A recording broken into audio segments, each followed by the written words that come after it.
sideshow. But first, Senator Joe Biden, chairman of the Foreign Relations Committee and a former Democratic candidate for president. Senator Biden, thank you. What is the president talking about when he talks about appeasement? When he talks about, well, what is he talking about in Israel today? Well, what he's talking about is politics. I think it's outrageous. The idea that he'd speak before the Israeli Knesset and by veiled implication talk about the politics of the Democrats and the Democratic Party. I'm told from some of your colleagues in the press that on background, his own people told him said he was talking about Obama. I don't know that for sure. But there's an ugly pattern emerging here. You had the presumptive Republican nominee last week comparing, saying that Danny Ortega and Hamas like Barack Obama, and everybody can draw their own conclusions. You got the president going to the Knesset.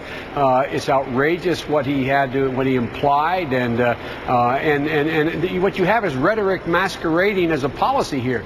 These guys have been an abject failure in terms of their policy. And if talking to the Iranians is appeasement, well, I assume the President of the United States is going to come home and fire Secretary Gates and fire the Secretary of State, Condi Rice, both of whom have been saying we should be sitting down and talking with the Iranians.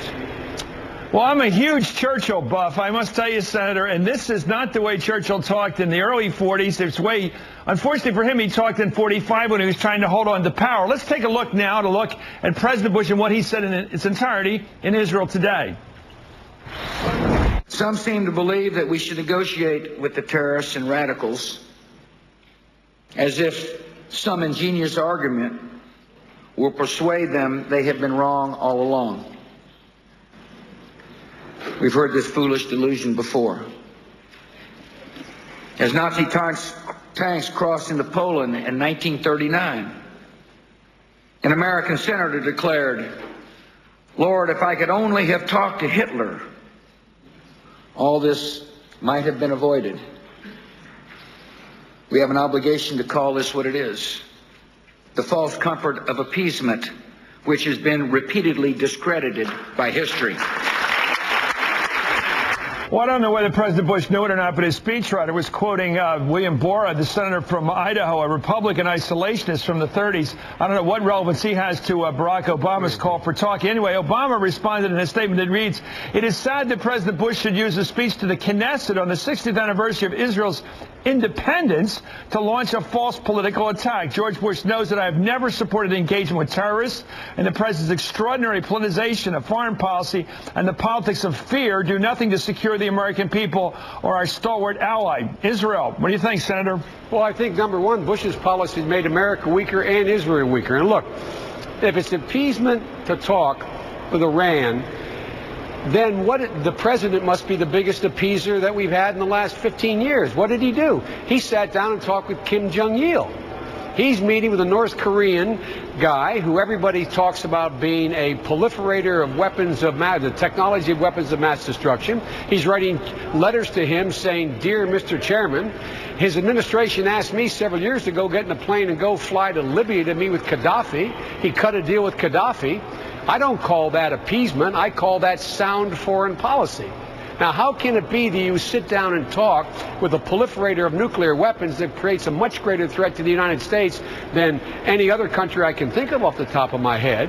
How can you sit down and cut a deal with Gaddafi, which is a wise thing he did, he should be credited for it, and then talk about anyone willing to change the policy with regard to the Middle East and Iran in particular as ipso facto an appeaser? It's pure political gamesmanship, appealing to American fear and trying to, in fact, connect the dots here and besmirch one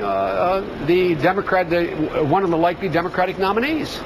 Do you have any doubt that President Bush was talking about Barack Obama today in Israel? Well, let me put it this way.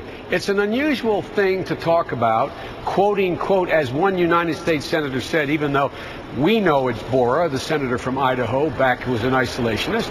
And secondly, I guess I don't know. I want to make it clear. Everybody listening here, I don't know. But I've been told by responsible press people that on background, in Israel, they were told this was directed at Obama. Now, if it wasn't, maybe the president should come out and say it wasn't. But think of what the presumptive Democratic Republican nominee said just, 10 days ago.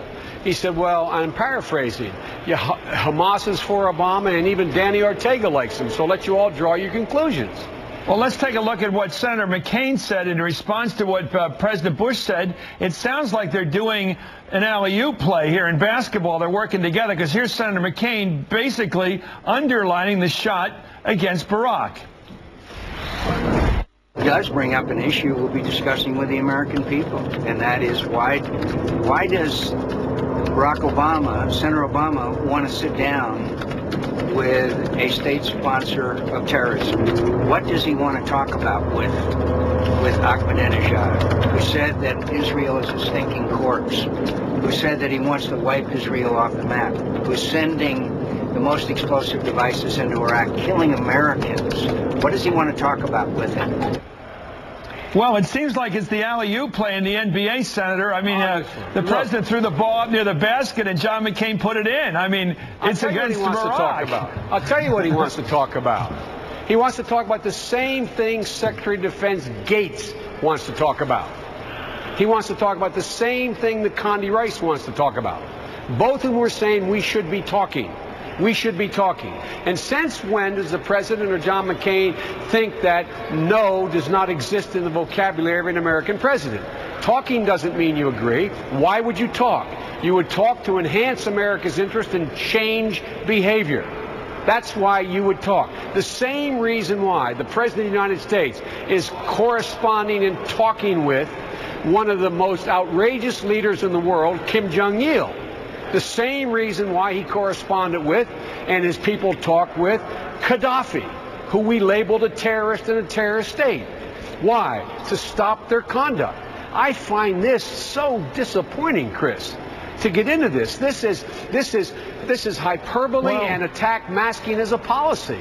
There is. It seems to me that a couple of times in history we failed to talk to our enemies and we caused ourselves big trouble. We didn't talk to the head of North Korea when Acheson suggested the line of defense didn't include North and South Korea. We did make a mistake when April Glaspie talked to Saddam Hussein and didn't tell him we'd fight for Kuwait. It seems to me there are examples in the past of when you ought to talk to the bad guys and tell them where the line is drawn. Chris, look, there's a great quote from John Kennedy. President John Kennedy, when he was president. He said, we should never negotiate out of fear, but we should never fear to negotiate. Again, let me just ask the American people listening to this. Tell me how, as President of the United States, you say we should be in full-blown direct discussions with North Korea, a proliferator of nuclear technology, with an army staring down the throat of 30,000 Americans who are on site, who present a real threat, who have missile technology and nuclear capability. How can we talk with them and negotiate with them and say it is appeasement to even attempt to broach a discussion with the Iranians? And furthermore, Chris, the only thing that keeps this Iranian authority in power with a country and a population that hates them is the fact that we never make our voice known to the Iranian people. Right. What we do is we stand out there and rattle the saber against guys who are not good guys, and we unite the Iranian people.